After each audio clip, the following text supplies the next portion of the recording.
The inquiry team is now concentrating on this area near Piccadilly Circus. It's 6 weeks since the central London outbreak of Legionnaire's disease was confirmed. 5 people have died, 26 others have been taken ill, but still there's no firm evidence to pinpoint the source. For relatives of victims, it's a harrowing time, uncertain if they will ever know who was to blame. Antonio Bardini, a waiter from Shepherd's Bush, was one of the 5 who died. His family, who run a local cafe, were devastated when the disease was diagnosed.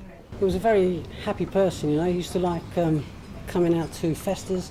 All the Italians in London have their festas, you know, yearly, 2 or 3 times a year.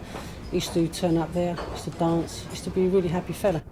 Today, Westminster Council's inquiry team met to review the latest findings. They say the investigation's proving tough as there's no evidence to link victims with one building, as in the BBC outbreak last April, which claimed 3 lives. Legionnaire's disease is caused by Legionella bacteria, but low levels in a cooling tower don't necessarily lead to disease, so it's tricky to conclusively prove a source.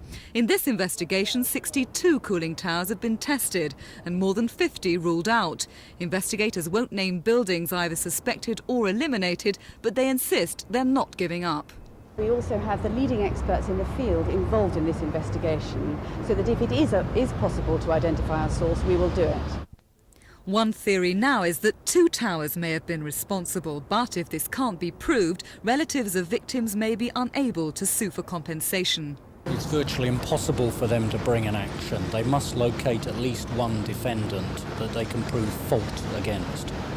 How likely then are the victims to get compensation? At the moment it looks a very remote possibility. This is the 3rd Legionnaire's outbreak in London in the past year. So for investigators, the priority is not just finding the source, but ensuring risks are minimised. We will certainly, whatever we do, make very detailed recommendations to try to prevent this ever happening again.